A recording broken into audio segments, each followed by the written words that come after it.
This is the College Blitz on CBS 17 Plus. Well, we got into November and things got really interesting here in the Triangle from a college football standpoint. Welcome to the Blitz. I'm Kevin Holden, and oh my goodness, after an almost weekly procession of, hey, UNC is trying to improve. Hey, Duke has a chance to be a good team, but they come up a little bit short of expectation. Hey, NC State's got to figure it out to get it together. All of a sudden, in one weekend, everything changed for all three teams. And they were all wins, obviously. That the biggest part of it is just picking up the victories. But, man, the way that some of this happened is the kind of thing that changes the way seasons go. So it's interesting because who do you start by talking about? You could talk about any of the three teams in the Triangle first here on the Blitz, just because every one of them did something that significantly impacted their season. Because NC State knocked off an undefeated team in Georgia Tech, we could start there, but honestly, you could start with Duke's historic win against Clemson. You could start with UNC picking up that road win at Syracuse, and we will get to both. But NC State was the one that had everybody rushing the field Saturday night. What a scene at Carter Finley Stadium. 48-36 win, and there's some impressive numbers out of this game. The thing about what happened for NC State isn't just that they beat a team who hadn't lost a game this season. It's that they did it without Hollywood Smothers, who was out for the game, and without Justin Jolie, who was out for the game. So you're talking about a running back who's among the best in the conference this year, and a tight end who's an all-conference pick going back to the start of the season. You take those guys out of the equation, and still NC State racked up the yards on offense and racked up the points. C.J. Bailey, 340 yards and a couple of touchdowns. That's a good performance, and C.J. Bailey has become a consistent performer for the Wolfpack, but it's Duke Scott who was a difference maker. And by the way, I did not know until well after the game, a few days after the game, that Duke Scott attended high school in the Atlanta area, Stockbridge, Georgia, which is a little bit east, a little bit southeast, I guess you could say, of the Atlanta area. That's significant because this is Georgia Tech that Duke Scott was facing.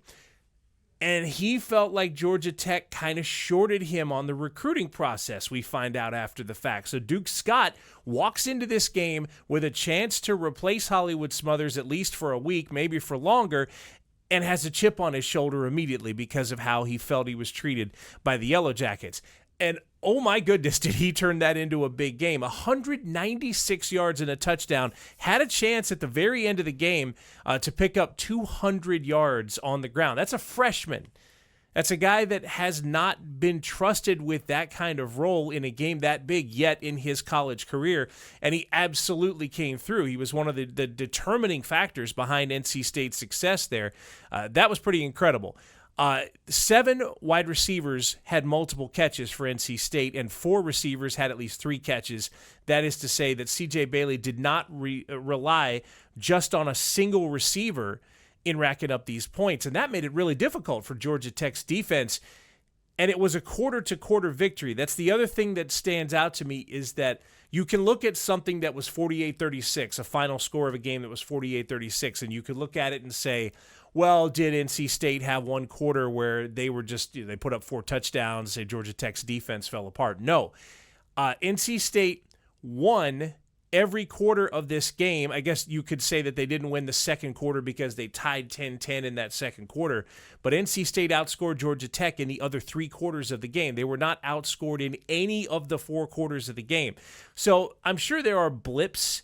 I'm sure there are points in the film and the game tape that Dave Doeren is showing to his players and saying, look, we got to do this better, this better, this better. But the point is, there was a lot that went right. And there was a lot that helped this program out at a time where they were really struggling. They'd had a month plus of struggles. Dave Doeren was talking, answering rumors about retirement this past week leading into the Georgia Tech game. I mean, it was a bit of a different vibe leading into Saturday night, but one big win like that can change everything. Duke Scott and Dave Doeren both very thankful after the win. Well, it feels great. I like to thank God, for just the blessing that he gave me today and the opportunity. And I like to thank my O-line. They just, they block their behinds off all day. It's surreal. To first start to be an upset, it's a surreal feeling. It was an amazing team effort. And with the injuries that we've had and the number of guys that were out in that game, we needed guys to just really rise up. And there weren't even backups in certain spots in this game, and we couldn't have done it without him. And, secondly, our fan base tonight, it was homecoming. It was an awesome crowd. You guys were in it. And we thank you for that, because there's a lot of people out there that have quit on us. And for those of you that came tonight, you didn't. And so thank you. That right there is the sort of thing that turns a season in the final month. The fact that NC State, first of all, has come up with their biggest win of the year. I don't think there's any question about that. But they proved to the fans that were there, they proved to the folks that had not given up on the program that they were worth it, that they were going to fight against a team like Georgia Tech. They weren't just rolling over and playing out the string. That sets up some really interesting weeks coming up for NC State. They do have a bye this week, but we are going to hear more from the Wolfpack a little later, despite the fact that they are off this week. Okay, so let's go to one of the other big wins that happened in the Triangle. UNC finally picks up its first conference win in the Bill Belichick era. They go to Syracuse and pick the win up. It's a road win, 27-10. And there's a point early in the third quarter of this game where Gio Lopez hits DeMond June, and it turns into a 72-yard gain for a touchdown. And that is the dividing moment. Whatever that moment was, it woke up the Tar Heels for the rest of the game, because they held Syracuse scoreless for the remainder of the game and then just continued to, I won't say pile on the points. You can't really say that when it's 27 points scored from UNC. But 27 was more than enough in this one. Gio Lopez able to pick up an easy victory here for the Tar Heels, despite only 15 completed passes, 216 yards, and a couple of touchdowns. DeMond June, who we mentioned, hit the 100-yard mark, scored a rushing touchdown. Hit the 80-yard receiving mark, most of it on that one play, scored a touchdown. So DeMond June, just as he had going back to UNC's non-conference wins, was a big factor for the Tar Heels in this one. Obviously something that Bill Belichick and his staff enjoy. And the Syracuse did have their own issues. They've been sort of in the revolving door of quarterbacks this season, and Joseph Filardi was 4 of 18 for 39 yards. So you could say, all right, was a little bit of this Syracuse's own quarterback issues in addition to UNC playing their best defensive game of the season. Probably a little bit of both, but the truth is a win still counts as a win for UNC. And again, they continue to stop that tide that had been going on. We're going back 3 or 4 weeks now. There was that Clemson loss and then the bye week and all of the swirl that happened. And then after that, what they've done to this point is gone to Cal and lost by 3, been at home against Virginia and lost by 1 in overtime, and now picked up this win at Syracuse 27-10. So there are clear points of progress, clear improvement from Belichick and his roster. And, instead of it being the first 4, 5, 6 weeks of the season wondering how long it would take him to progress, this thing is starting to shape up exactly the way Bill Belichick said it did. He said before the season that when he coached at New England, preseason aside, because the NFL preseason is in shambles, if you ask my opinion, he didn't know for 4 or 5 weeks exactly what he had and what he could improve. And that is starting to fall into what UNC has become or is in this season. That opening loss to TCU, the bad loss against Clemson. All right, now you're a little more than a month into the season. There was a bye week before Clemson. There was a bye week after Clemson. And since then, UNC has come out and looked like a different football team. Bill Belichick, not exactly, gonna rah-rah into the microphone, but he does believe that this win is some validation for the process. It's really the process has been the same all the way through. We've won, we haven't won, but each week it's start of a new week and start the process of learning about our opponent, studying our opponent, understanding how we want to play, and going out there and practicing to that. To that type of play and to that standard. And the things that we do well get reinforced, that this is how we want to do them. And the things that we don't do well, we correct and say, here's how we need to improve them. And we've just kept trying to improve every single day, whether it was, after the Richmond win or after the Virginia loss. The process still stayed the same. You have NC State, who may have saved a couple of jobs with a win against Georgia Tech. You have UNC, who finally gave Bill Belichick his first conference win as a college coach, and now that's off their backs. They can move on from there.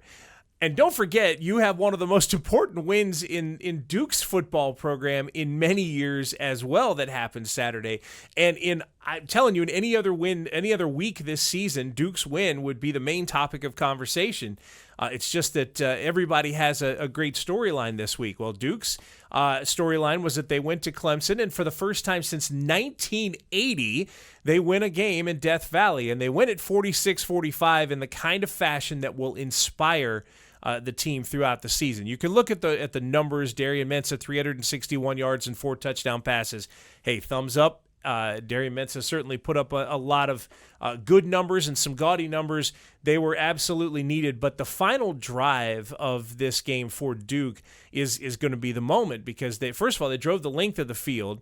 There was a pass interference call just before the touchdown run from Nate Shepard. There was a pass interference call right before that at least the game announcers certainly weren't in favor of, and there's obviously always fallout when that happens, but Duke gets the benefit of the PI call. Shepard goes in for the touchdown. Now it's a 45-44 Clemson lead. And Duke can kick an extra point. They can give it back to Clemson. They can count on the defense, because Manny Diaz loves to count on the defense. He could do that, try to force overtime, try to do whatever. Or you can do what Manny Diaz did, which is go for 2 and go for the win. And it was successful. And so there you have 46-45, Duke getting their 5th win of the season. They go to 4-1 in the ACC, and there's a really packed list at the top of the ACC football standings, and Duke is one of those teams. They're right in the middle of it. Suddenly their game against Virginia, which isn't this Saturday, it's next Saturday, becomes one of the most important games in the conference all season. All of this because they finally broke that streak. 45 years they had gone without a win in Death Valley, but they took care of business on Saturday. Manny Diaz tries to put some perspective on how big this win is for the program and for the sport, because, as he mentioned, it was just a great game. We said yesterday in our plan to win meeting that Clemson was going to play their best, and it was going to take our best to beat their best. But the knowing that our best could be Clemson's best was a major step for this program. Got to give Clemson all the credit in the world. They played outstanding. They were phenomenal on offense, of course, and it took everything we had to win this game. So many guys made key contributions, but the biggest thing is that we stayed in the fight. It was like a heavyweight fight. Both teams were throwing haymakers. You had to be able to take a punch to win this game. And again, I'm proud for how we not just took a punch, but we were able to counter, going 95 yards or whatever it was on that last drive of the game, to be able to execute a 2-point play. I mean, and then again, for the defense to go out there and get the final stop there at the end, just so much to be proud of. But, just look at the faces in the locker room.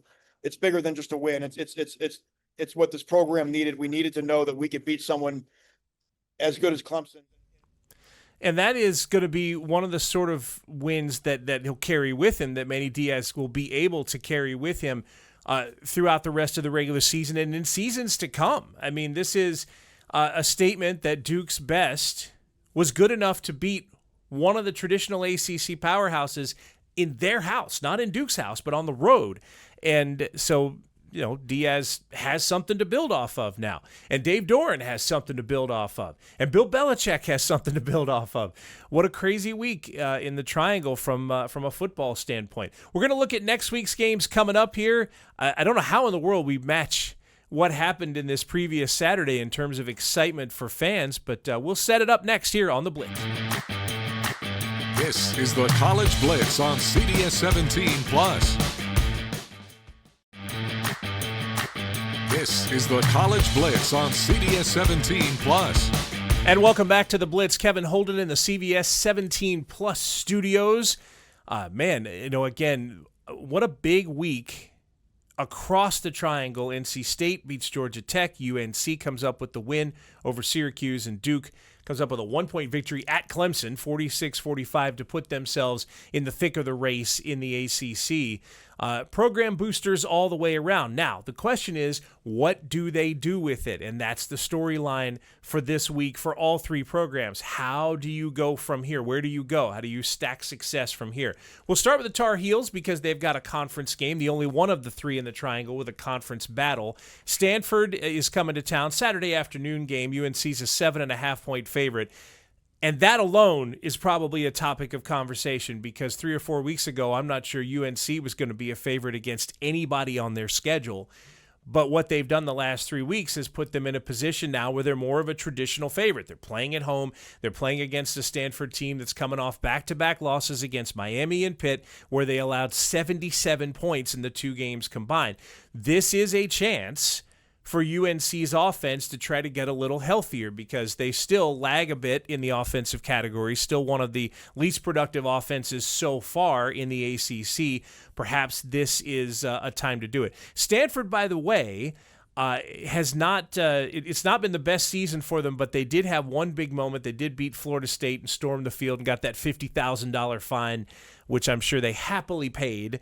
But that is, that's a Stanford team that taking the Florida State win out of the equation really hasn't picked up a lot in terms of big wins. And so there's a chance here for UNC to continue the success now to talk about back-to-back conference wins. For Bill Belichick, the most important thing in his process, is all about that process, was to celebrate the win against Syracuse, do that for maybe the plane ride back and a little while after, and then get right on to the next one. So in Belichick's words, they're on to Stanford. So, look, I think my mood's reflective of the team. It's great to win, and for a short time after the win, it's great to feel good and celebrate and all that. But you're back to work and you're on to the next team on the schedule, win or lose. So I try to turn the page relatively quickly, 12 to 24 hours after the game, and get on to the next challenge because they're hunting for us, and we gotta be ready to compete with them. So I just think those games that linger too long, good or bad, really aren't good for the process. Belichick and the Heels will be ready for Stanford on Saturday. Duke has a road game, not a conference game, but one of their more traditional opponents that they've played in Connecticut, UConn. Duke's offense and UConn's defense will be the main matchup to pay attention to in this one. Duke's offense is averaging 460 yards a game. That's 18th in FBS.